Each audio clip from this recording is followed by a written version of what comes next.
Hey everybody, Dr. Shook here. Hope you're doing well today. I'm kind of off schedule with my live broadcast, but I wanted to talk to you guys today about something that's really important.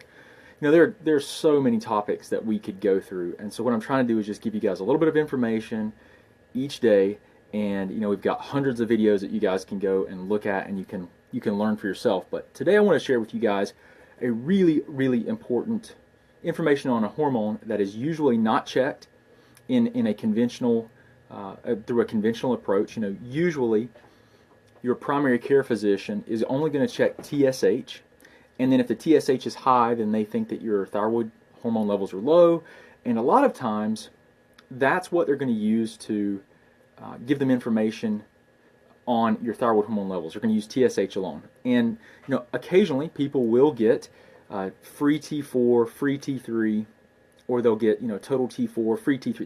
They'll get some of the actual hormone levels.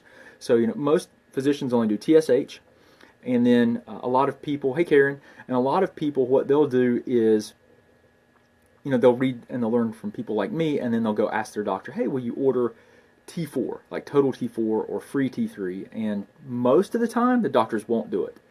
And the reason they won't do it is because those hormones are oftentimes, they're not considered medically necessary. And I don't want to go into that again. It seems like every time I talk about testing, I'm talking about medical necessity and what that means. What I really want you guys to know, though, is that those are good levels to evaluate, right? Most doctors will only do TSH. Sometimes you'll get doctors to do T4, T3. Sometimes you'll even get luckier and they'll order more tests. Okay, but let me tell you guys something that's a really important marker that is usually not checked that really should be, and that is reverse T3. Reverse T3. Okay, how many of you guys, anyone watching, we don't have that many on here right now, but anyone watching had reverse T3 checked, or do you know about it? You could just say yes or whatever, or give me some love. Give me some thumbs if you do know about reverse T3, because what I want to share with you guys, hey Doreen, what I want to share with you guys is this.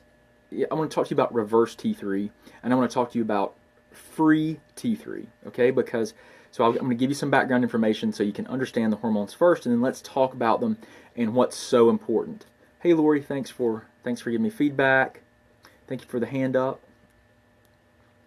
Karen, I know you can't get your doctors to check almost anything because they're bound to this insurance guideline and contract that they agreed, they signed their name to when they went into practice. And if they order, they can order it and it will get paid for. But the thing is that the insurance company is going to ask your doctor for money back, because here's the deal.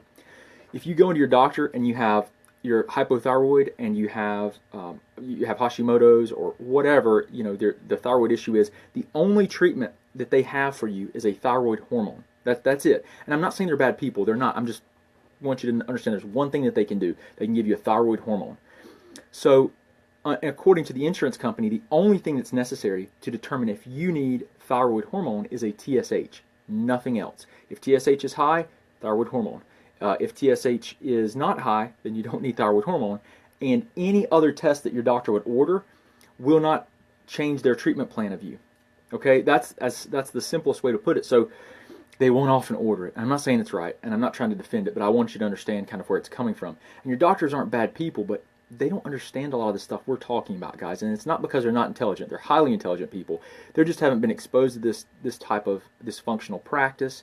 And even if they have, a lot of them feel like they can't do anything about it because they're bound by this contract. And they're talking about an internal conflict. So anyway, I'm going to stop defending that. Let's talk about our topic, okay? So, okay, give me a second. Just getting a phone call. So I want to talk about reverse T3. Okay, so here's the main thing you guys need to know. Reverse T3 is like a brake pedal. Okay, it slows down your thyroid hormone metabolism, or basically what it does is reverse T3 is very similar to your free T3, and it will literally block your free T3 from stimulating the cells of your body and driving your metabolism. So free T3 speeds the metabolism. It's like the gas. Reverse T3 is like the brake. It's inactive, but it can attach to the cells and slow down your metabolism. Okay, so has everybody got that? Free T3 stimulates metabolism. Reverse T3 will literally slow it down, right? So that's actually a good thing for the body, because the body can, there's different things that drive up and increase reverse T3. You need to check and see what your reverse T3 levels are, because really your free T3, I'm gonna actually, well, you know what, it's gonna show backwards, but guys, here's what you do. Your free T3, if you take your free T3 and you divide it by your reverse T3, at a minimum it should be 20%. You really, 20% is as low as you want your percentage to be. You really want it to be 20% or higher. So free T3 to reverse T3. Okay, so that's going to, that equation, if it's below 20%, then you probably have too much reverse T3 to free T3, and it can cause problems with your body's ability to actually use your free T3. I hope that's not too confusing, guys. The main thing is that if you have too much reverse T3, it's going to affect it's going to be like a brake pedal, okay, and it's going to slow down your metabolism. So the question then becomes, if I've got high reverse T3, why do I have high reverse T3, and what can I do to bring it down? So let's talk about that, okay? So for everyone joining, is my signal dropping? That stinks. I'm sorry, guys. It seems like no matter what I do, it seems to want to break up some. You guys want me to do a quick recap? We're talking about reverse T3. Okay, we're talking about, okay, so here's what we're talking about. The one hormone that you need to have checked that most doctors will not check. That is reverse T3. Okay, everybody with me there? All right, so I see there's some comments. Sherry, that's not in the test that we offer for $20 are the thyroid antibodies. So if you guys, everyone on here, if you don't know that, if you're in the U.S., in most everywhere, no, we can't do it in New York and I think Rhode Island, we can get thyroid antibodies tested for you, which looks at thyroid peroxidase antibodies and thyroglobulin antibodies. Okay, we can get that done for $20. Guys, those tests, I've seen those tests, no exaggeration, under insurance, through insurance, $400 per test. I'm not joking. We can get them done. They're a negotiated rate. It's a cash rate. It doesn't go through insurance, but it's $20. That's it. We do that as a community service for people. We will order those, and we'll give you your results. What I do is every day I'll do one consultation for 15 minutes. That's a way I try to give my time to people that may not have access to this type of care, that it's a way for me to kind of give back some time. And so one of the things, give back to people, one of the things that I'll do is once per day, I'll either have a free consult or I'll do a thyroid antibodies review. I can tell it's kind of slowing down. I hope my signal's not dropping too much, guys. And so anyway, if you wanted to get those done, we can order them for you anywhere you are. We just send you a requisition form. You take it to the nearest LabCorp. You have the test done. We get the results in a few days, and then once your antibody results come in, what I'll do is we'll have a conversation. We'll schedule an appointment. My staff will give you a call, and I'll give you your results and tell you like what's going on, and then we can actually have about, it usually gives us 13 or 14 minutes to go over kind of what's happening with you. And you can ask anyone that's ever done a consultation with me or a thyroid antibodies review or anything. I just try to help you. It's all about trying to give you as much as I can to help you. But someone asked, I digress, guys. Someone was just asking if reverse T3 was covered in that $20. And no, it's not. I'm sorry. That's a lot more detailed actually. But the thyroid antibodies we can get for $20. And so the one test though that you need is that's often not ordered is reverse T3. So you're welcome, guys. So reverse T3 is really, really important. And I'm going to kind of recap because we've got a few more people on here and my signal is breaking up. But free T3, so we're talking about thyroid hormones, right? The physiologically active hormone, so the hormone that stimulates your metabolism and cellular metabolism, is free T3. Right? That's why you want free T3 checked. You'd like to get TSH, always needs to be checked, but then you want to look and see what's my free T3. And at minimum, a total T4. But free T3 is the thyroid hormone that stimulates cellular metabolism. Reverse T3 is inactive. And if you have high levels of reverse T3, it can physically block your free T3 and cause you to basically your cells to not be able to attach to and use your free T3 in your body. So what it will do is it's kind of like a brake. It slows down the metabolism. It blocks the free T3 from actually stimulating metabolism. Now, if your body, there's a lot of different reasons you can have high reverse T3. So one of the things you need is you just need those numbers first of all. Then you need to compare how much reverse T3 do you have to free T3, right? What's the ratio here? So usually it's like 10 to 1 or really 20% is better. So if you take your free T3 and you divide it by your reverse T3, you want it to be 20% or greater typically. Okay, if not, then you probably have too much of too much reverse T3, or your free T3 is too low. So I hope that's not too confusing. It's debatable, but I'll tell you what, the reverse T3 is like a brake. Okay, so it slows down everything. So the question then becomes, why do I have high reverse T3? Right? Why would reverse T3 high go high? So let me give you some ideas on that. So you'll see that reverse T3 will go higher whenever there's a high level of inflammation. You'll see this disconversion, because guys, remember, if you think about it, if you've seen my whiteboard video, right, the little where I draw out the physiology, the majority of your T4, which is the primary hormone made by your gland, the majority of people that have hypothyroidism are actually taking synthetic T4. Now that's it's not completely inactive, but it's primarily inactive. It doesn't have much physiological stimulation to the body. So that free T4, what has to happen to your T4 if your thyroid makes it, or if you're taking it in a supplement? What has to happen to it? Anyone know? It has to be converted into T3, right? Because T3 is what your body uses. So no matter what you're taking or what your body's making, the T4 has to be converted. Now, where does that conversion primarily happen? It primarily happens in the liver. Okay? So in the liver, T4 gets converted into T3. T4 gets converted into reverse T3, okay? And it also gets converted into T3 acetic acid and T3 sulfate. And now those T3 acetic acid and sulfate go to the intestinal tract, where they're converted in the presence of good bacteria and intestinal sulfatase. That's why if you have gut issues, you may not be converting well. That's why your digestive tract, it's just one of many reasons that your digestive tract is important. So let's talk about why would you make more reverse T3? Well, I just explained that T4 gets converted into all these different things primarily in the liver, right? So high levels of inflammation will cause disconversion.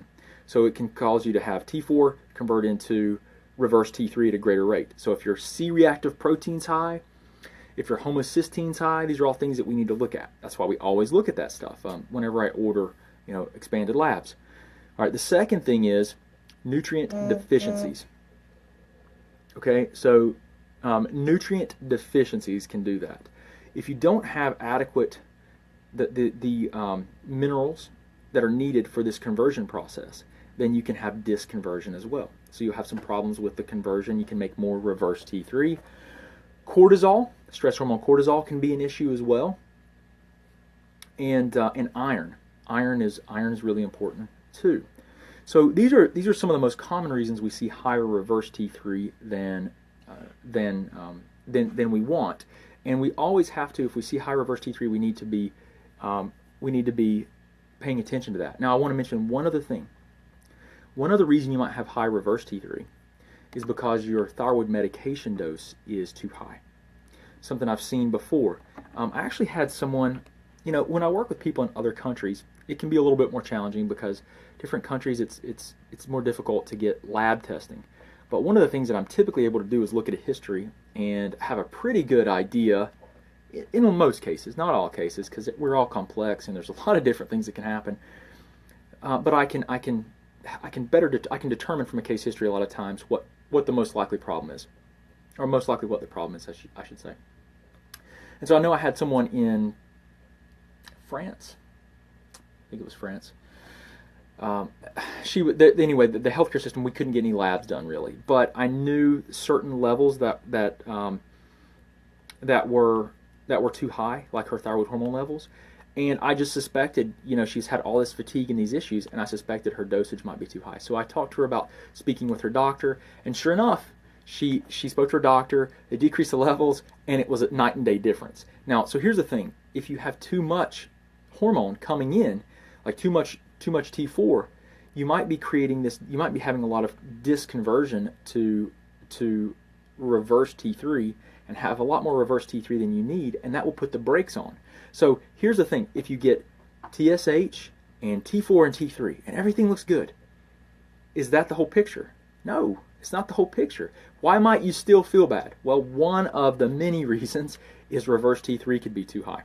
So that's when you would want to look at the reverse T3 and compare it to your free T3 and see if it's, you don't want it to be under 20% of reverse T3 free T3 to reverse T3. So the equation is free T3 divided by reverse T3, and you want that to be 20% or greater. Okay, so that you have high enough ratio. If you have too much reverse T3, it blocks all the T3. Let's see. I think that's about all that I wanted to say about that. I really wanted to cover reverse T3 with you guys because it's something I see come up a lot, and it's just not. There's so many different ways that these hormones can be affected, right? Inflammation, nutrient issues, cortisol, high thyroid hormone levels causing basically too much reverse T3. That's really, really important. Hey, we got a few people on here, guys. If you haven't been on here with me before, tell me where you're from. Just post in the comments, and then I'm going to read through and try to answer some questions here for a few minutes before we go. Because it is 5:15 here on the East Coast. I'm not really on the coast, but I'm in North Carolina in the foothills. So it's about time for me to go home and relax. But I like talking to you guys too. Illinois, hey, how you doing? PA, Sissy, thank you for the hearts and love and thumbs up, guys. Appreciate that. I know, guys. So hey, Patricia in Dallas, Fredericksburg, Virginia. There's April. Teresa. Listen, guys, this comes up a lot. A lot of people ask, can you come to North Carolina to see me? Absolutely. If you guys wanted to come here, you can absolutely come here. And we welcome you here. But I will tell you this. I do distance consulting with people all over the country, in other countries too. And like right in front of me, here's my computer screen, and we can do Skype. If you prefer to do like a video conferencing, we can do Skype, or we can also talk on the phone. And we can get most labs done. Like I said, New York, we can't get labs done. I think Rhode Island, there might be one more place. My staff knows it really well. But there are a few places we can't get labs drawn. But everywhere else in the country, we can send a requisition to you, and you can get labs typically at a place, a lab draw site near you. And we can help you with trying to understand exactly what's going on. And if we needed advanced testing, we will oftentimes send kits, just mail them to you so that you can have advanced testing to help dig and figure out the best of our ability what's creating your problems. But so that is something that we can do. So Ohio, welcome. Glad you guys could be on here with me. I know it's not really a convenient time of day for a lot of people around the country, but I'm going to try to do these at more standard times, maybe around 11 Eastern, something like that. So that maybe in the morning or maybe late at night, I don't know, we're going to figure it out, but I'm going to try to do a few of these. Tracy, so Tracy asks, does the insurance cover the labs you order? No, it doesn't. I go through a co-op, which is a third party that has negotiated rates with LabCorp, so we can get them at cash rates, which are, I can just tell you, like, for example, the antibodies, we can get thyroid antibodies. We can get your TPO and your thyroid peroxidase thyroid peroxidase antibodies and thyroid globulin antibodies. Those are the two tissues we check for Hashimoto's. We can get those done for $20. And I've seen those through insurance at $400 each. So we can get a lot of labs much, much cheaper. I mean, the standard panel, so if I'm working with someone and I'm trying to survey their physiology initially, looking at 9 thyroid labs plus blood sugar, like fasting blood sugar, A1C, electrolytes, 5 different iron markers, liver enzymes, vitamin D, lipids, a urinalysis, and inflammatory like C-reactive protein and homocysteine, we can get that for $299. And that panel, I've seen it several times between 2 to 3,000. Through like when, because I have some physicians as patients, some people that are nurse practitioners, PAs, or people that work in hospitals, and like, hey, I can get it done. I'm like, okay, and I have no problem with that. I just let them know that if you get it through your insurance, just make sure you check, because we live in a world right now of like high deductibles. I got people that have $8,000, $10,000 deductibles, and essentially they're all self-pay. So do they really want to spend $2,000 or $3,000 to get labs we can get for $299? Now, granted, if we get them through the co-op, there's no CPT code, so I can't like file it through insurance. There's just no code for it because it's considered a cash-based service through them. We don't have a code, so it's it's not perfect. I mean, the healthcare is far from that, but we try to do what we can to make it make these things available to people. It's just not, I wish it were different, but it's one of the challenges we have for sure. So let's see what else is going on. Trying to think here. There's a few other things. So we talked about reverse T3, right? We talked about you don't want to have too much reverse T3 because it blocks your free T3, and it's like a brake pedal. It slows down your metabolism. Most doctors won't order it because it does not change at all what they do. A lot of them don't know what to do with it, really. And I mean, really, what is your medical doctor or an endocrinologist going to do with that in like most cases, right? There's not any medication they can give you for it, right? And listen, guys, they're trying to help, but they're not bad people. They just don't really know the intervention. And I think, what we're doing is we're trying to, as patients, right? And then me, I'm trying to educate your doctors and educate you guys so you can be your own advocates and you can be good partners, right? I don't want you to be adversarial with your doctors. Really don't. I mean, it doesn't help you guys. You ever I can't remember who told me or where I heard it, but I think we've all heard it, right? You get more with sugar than you do with spice, right? Seriously.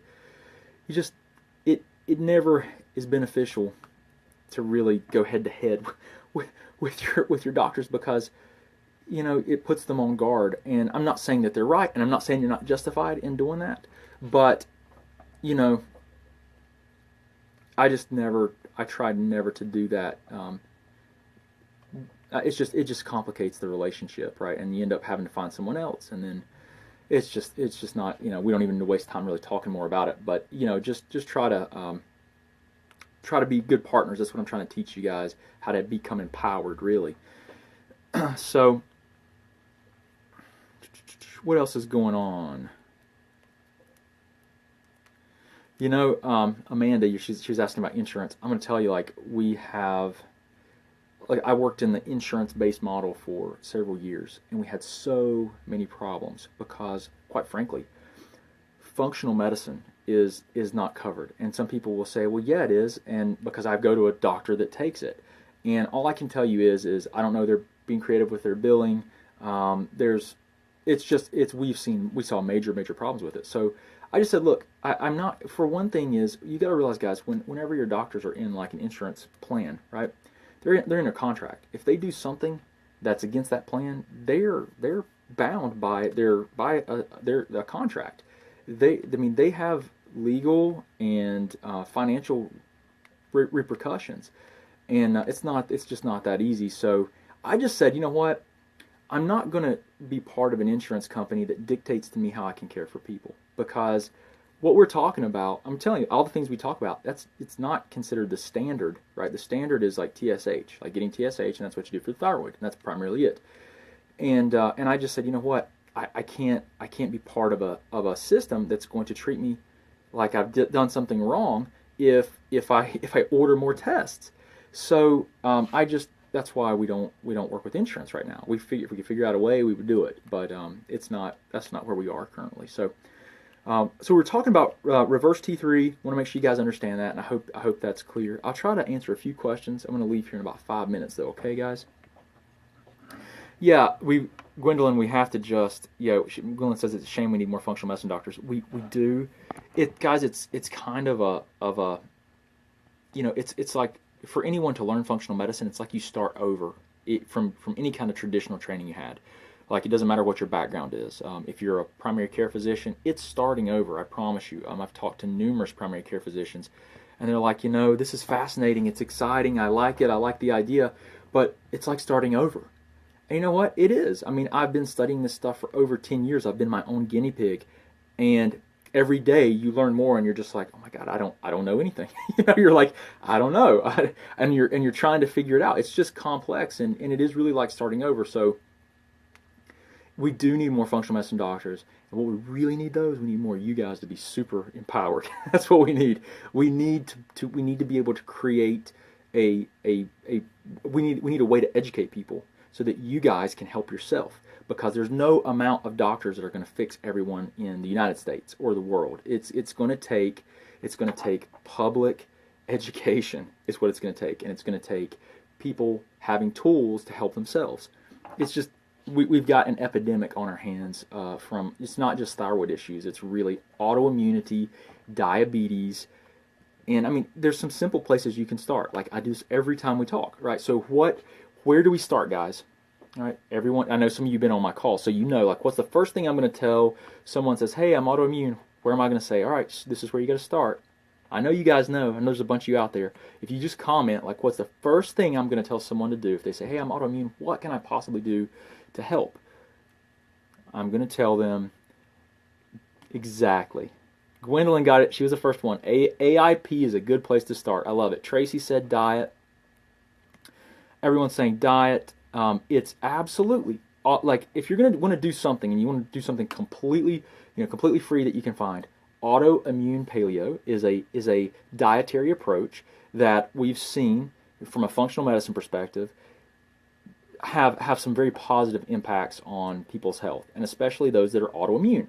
What it does is it tends to remove grains and a lot of the things that actually contribute or that could be triggering or pushing autoimmunity, like gluten, for example. It takes out grains, it takes out a lot of foods that can be inflammatory and that can exacerbate the immune system. So autoimmune paleo is going to be the first place that you can start. That's completely free.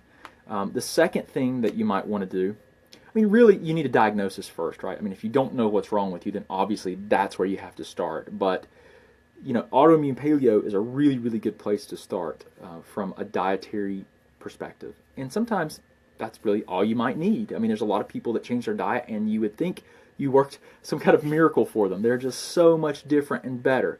Now, it's not the case for everyone. I mean, there's a lot of people that don't do well with those diets, and there's people that have infections and chronic issues that are not going to be fixed with the diet. There's people that have chemical reactivity, they're reacting to chemicals, and that's not going to be fixed with a dietary approach. And then there's people that they go on autoimmune paleo, but they're still reacting to some of the food proteins that some of the foods that you can eat. So it's kind of like, well, it's a good place to start. If you're healed with it, then awesome. If not, then you're gonna have to do a little bit more digging. Okay, so just hope you know. Good job, Amanda. Amanda said she started autoimmune paleo. Maureen, you do gluten. I mean, if you can go, listen, if someone says, "Hey, like one thing to do," and there's no way I can do autoimmune paleo, then I would say, okay, go gluten free and see how you feel. Gluten free. And if they'll go a little bit further, I'll say go dairy free. Because what you'll find is that most people are reacting to the most common foods that they consume. And in the standard American diet, that is gluten, dairy, soy, and eggs. Those four major proteins. If a lot of people will just remove those from their diet, they'll see some improvement for sure. I mean, and usually it can be very, very quickly. It can be in as little as a few weeks or less actually. But autoimmune paleo is definitely more restrictive because you've got to get those things right first. So when we're talking about autoimmunity, there are three different things that drive the autoimmune process, right? You guys have heard me say this, right? Partially digested food proteins. That's where food comes in. Number two, chronic infections. Bacteria, viruses, fungal infections, parasites, and stealth pathogens. The third thing are going to be environmental chemicals. And we know that all those things can trigger and drive an immune response. Now, we do have to take into consideration foundational body chemistry. like red blood cells, white blood cells. We've got to know if there's inflammation in the body. Those are things that are really important because that will impair your body's ability to heal. I mean, there's certain things that have to be done first. Like you have to make sure that basic physiology can be carried out. So you want to look for inflammation, check for anemia or anemic tendencies, and then you want to look for blood sugar and blood sugar dysregulation, either high or low. Those are really foundational. Okay. Other things that do have to be considered. I talk a lot about these quantitative things, these things that drive autoimmunity, but really you have to look at things like cortisol, which is a stress hormone. You have to look at sex hormones like testosterone, estrogen, progesterone. I mean, we know that if someone has low progesterone, that can impair or decrease the sensitivity of your receptors on your cells. The receptors are like where the thyroid hormone attaches.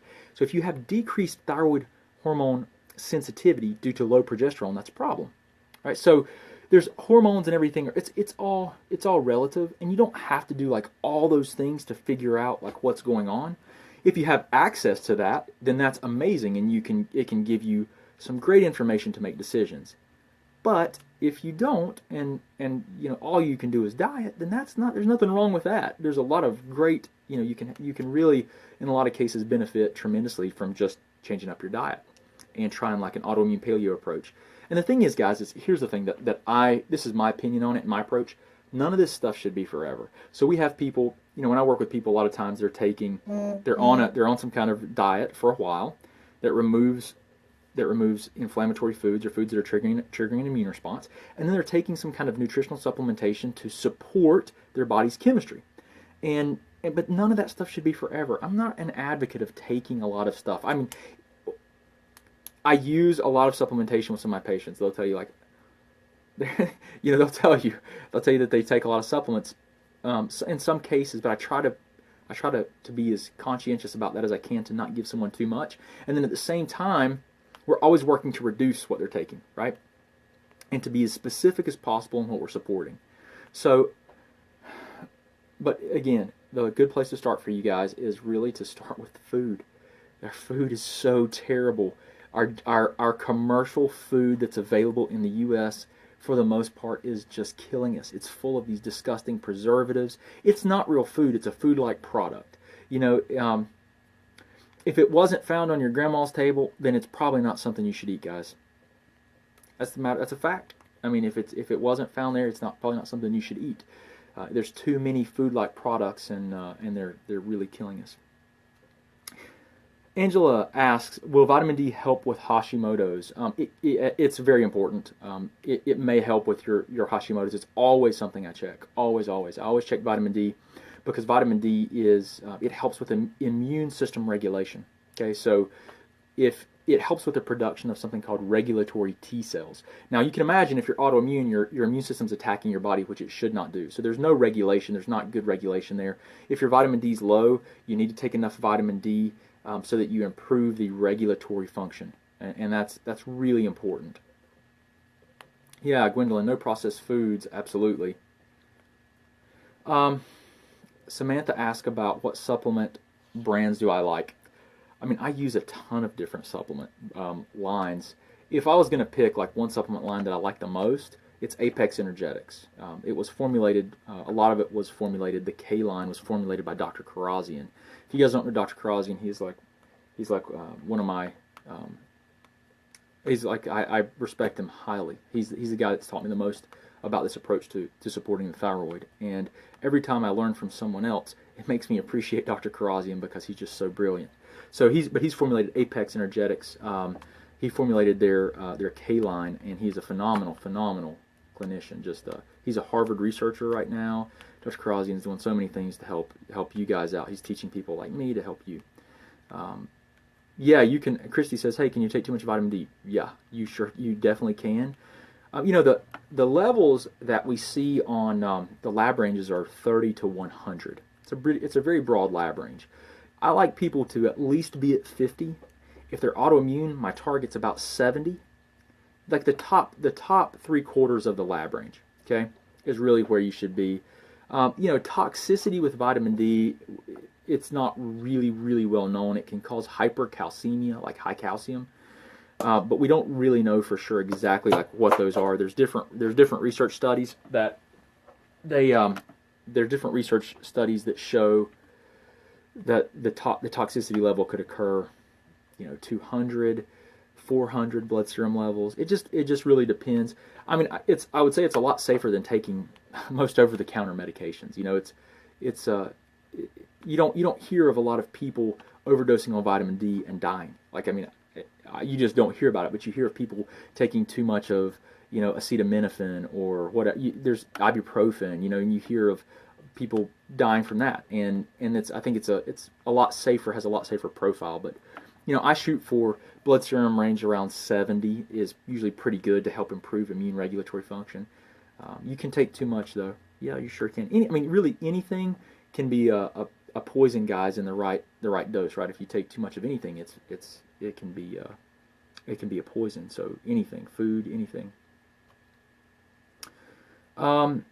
Liv says, why Hashis cannot take armor? Okay, so I think, Liv, if I'm right here, I think you're saying, hey, I've got Hashimoto's, but I can't take armor. Or why, with some people that have Hashimoto's, can't they take armor? Okay, that's what I'm getting from your question. So, some of you guys, people ask me, I should probably do a Facebook Live on this one, right? What's the best thyroid hormone replacement, right? There's not a best one. It's like, what is the best one for you based on what's happening to you?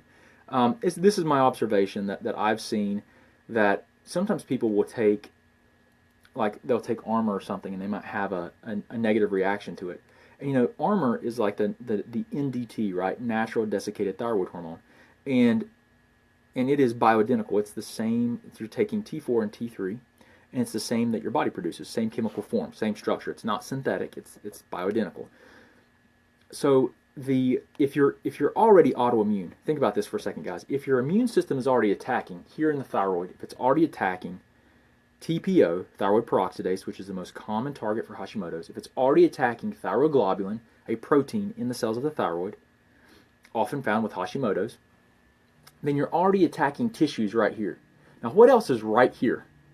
Well, that gland produces T4 and T3. It produces T1 and T2 as well, but T4 and T3 is what we're talking about. When it produces those hormones, they're very close in proximity to tissues that are already being attacked. So what some people have, they literally, their immune system is attacking their T4 and their T3. So if you take like armor, then maybe they take armor, and they're just like putting more wood on the fire, right? That's why some people that have like Hashimoto's, maybe they do better when they take like the synthetic T4.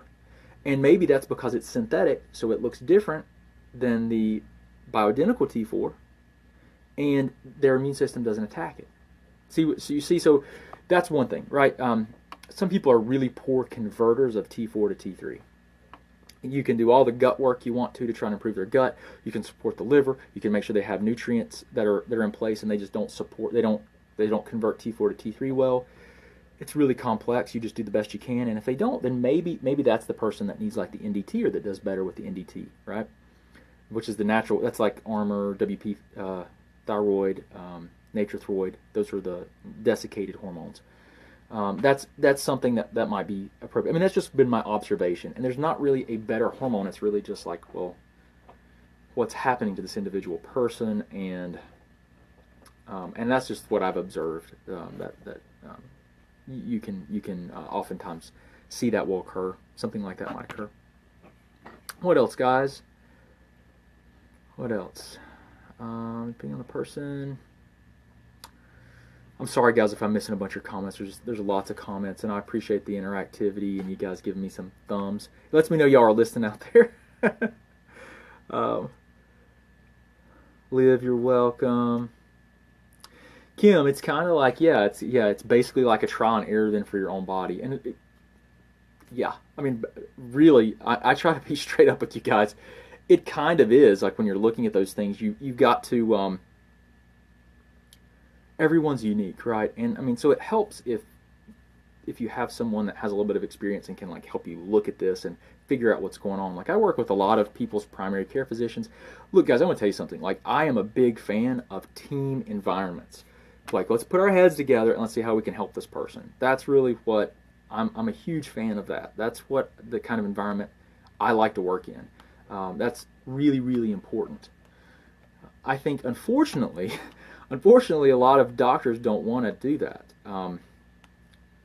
There's a lot of reasons for it, guys. Like, I mean, your doctors, I could go on and on. I just know plenty of primary care physicians, and they're so stressed out and so just pushed to the limit that they don't have time to talk to a functional medicine doctor about something that they're not really sure they even understand, and they're just kind of like taking your word for it.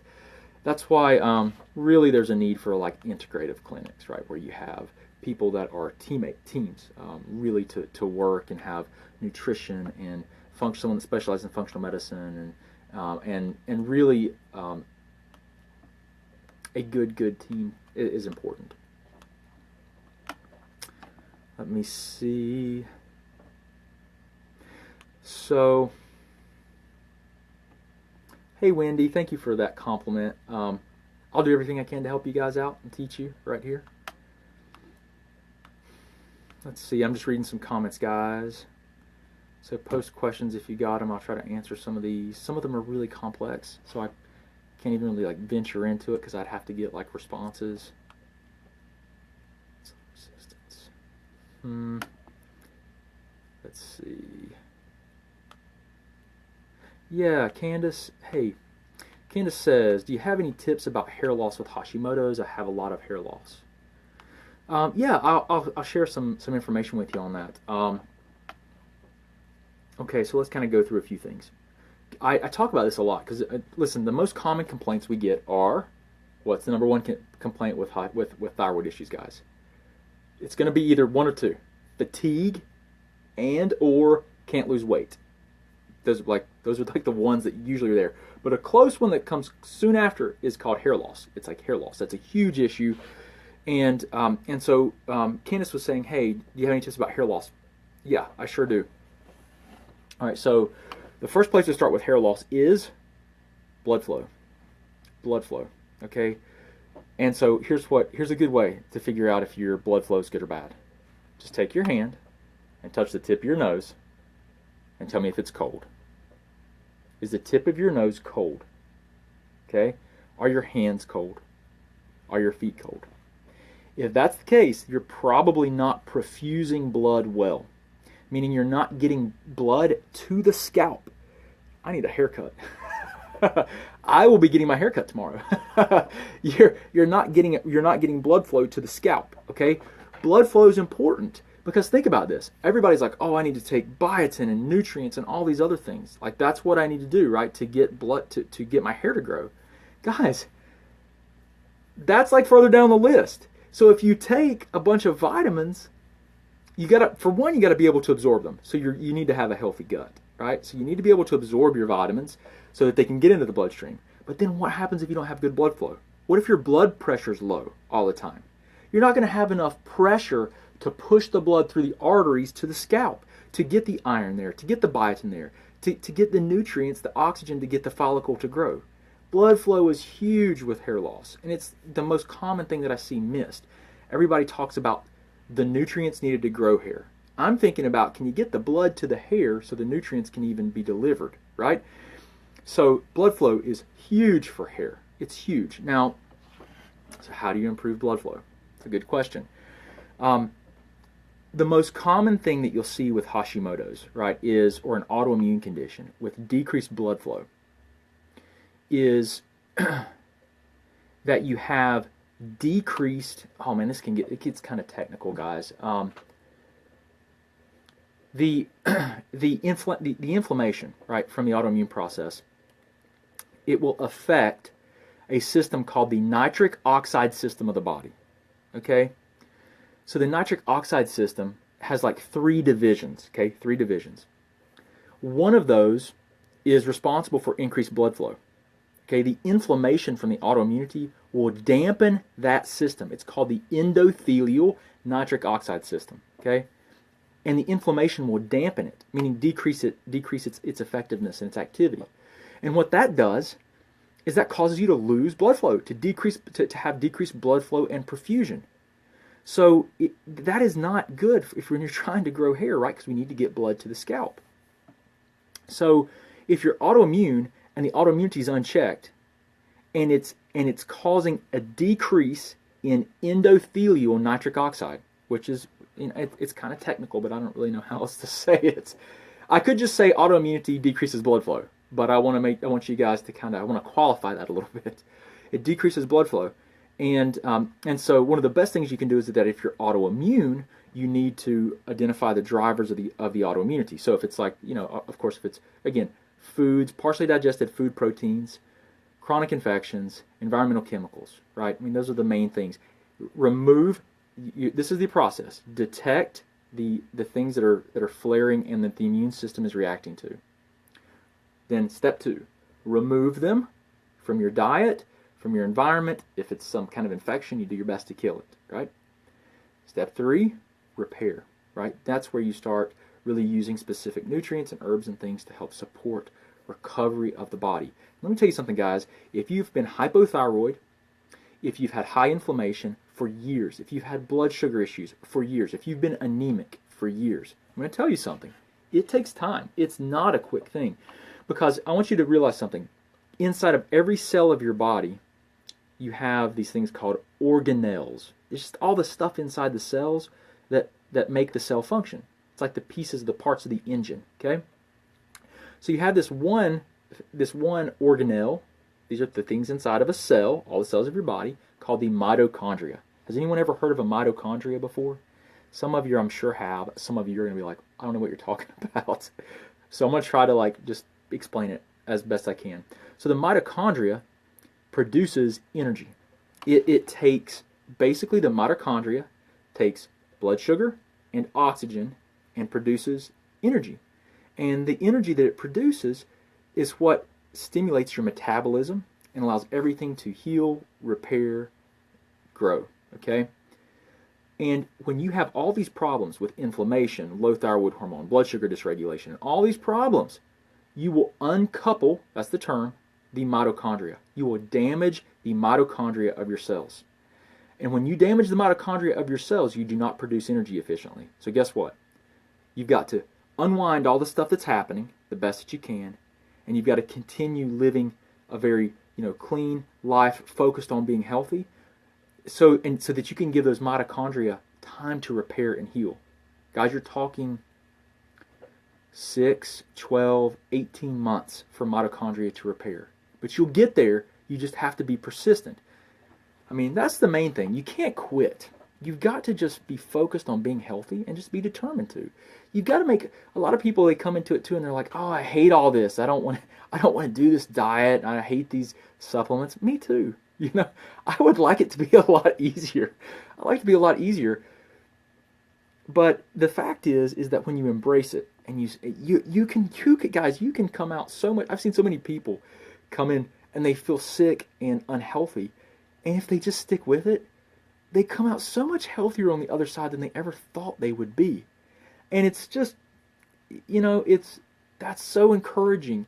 And if you just stick with it, guys, and there's hope. All right, you can do great things, and you can become really healthy. A lot of people can. Not, what? Listen, I mean, guys, I don't help everyone I work with. I mean, I do everything that I can to help people. I mean, everything I can possibly think of to help people, but I can't help everyone. And I tried my best, and we still can't figure out how to help people. I mean, you ask anyone that cares for others that's in a healthcare setting, or it doesn't matter if you're working with people in healthcare, you do the best you can for them, but you can't help everyone. You try, and sometimes you just can't figure it out. I mean, I have my limits, what I can do too. But listen, you've got to be persistent, and you've got to keep working towards your goal of just being healthy, and make it a lifestyle. Embrace it, and it's empowering when you do that instead of kind of defeating. You got to kind of change your perspective on it. But guys, I know I've gone way longer than I thought. As usual, in my epic Facebook Lives, these were supposed to be, my intention was like, I'm going to go in there for like 5 or 10 minutes. I'm going to talk to a few people. I'm going to share some stuff. And then what we do is we go down rabbit holes as usual. So many comments. Oh man, you guys, I'm so sorry if I can't answer these. I apologize for not being able to answer them and not be able to give you guys feedback. But I need to get home, squeeze my babies, and and spend some time with them. So I appreciate you guys so much. If there's any questions, please post them down here.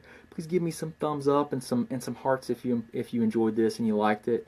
And guys, as always, please do share these videos and stuff with other people, because I just try to teach and give you guys exactly what I would do. Like, I don't hold anything back. I really don't. And I hope you don't think that, but I don't hold anything back, and I try to teach you guys what I would do for others. There's so many people that have no clue about how to approach this stuff, and they might not ever hear it. So that's the way when I get on here and I talk to you guys, I think, listen, this might be the only opportunity I have to share what I know or things I know with someone. So share if you don't mind, and I appreciate you guys so much. We are definitely looking through here to try and figure out like different topics and things we can talk about. I'm trying to interact with you guys, but there's so many more questions than I can ever answer, and some of them are really deep and complex. Please listen. Go to our Facebook page, which if you're watching this, you're a fan of our page, and you can go to the videos tab. We have hundreds of videos, guys. If they're not all on there, they're coming. I've recorded tons of videos. Over the past 2 years or 3 years, and just trying to help you guys as much as possible. So go there, check them out. I am constantly working on education and trying to teach you guys more to help yourself. But remember, step one, look at diet first. AIP, autoimmune paleo, is a great place to start. Some supplementation might be beneficial for you. I like to fill in nutrient potholes, right? Good multivitamin, good fish oil, vitamin D levels need to be optimized. And then from there, I might build on that a little bit. And a lot of times people's digestive tract needs support. So maybe some digestive enzymes and some glutamine and zinc carnosine are good, like a gut healing, like a leaky gut supplement. Okay, that's a reasonable protocol for a lot of people. And if food is a major factor in your condition, then with your autoimmunity, then a lot of times that will be a significant improvement once you give it a little bit of time. But hi guys. So the question is, do you consult with people overseas? I do.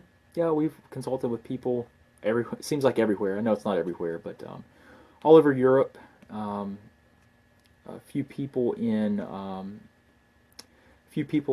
Asia, Australia, all over. Yeah, we've consulted with people all over. It's just we have to figure out like what can we do with labs. Like if we need labs, what labs do you have? It's kind of good to get a little bit of background. That can be one of the challenges, is just kind of getting some of the labs done. But a lot of our advanced test kits and stuff we can actually send overseas, and you complete it, and it just has to be expedited and shipped back to the lab. So yeah, we work with people overseas. You're welcome. You guys are so welcome. Appreciate you a ton.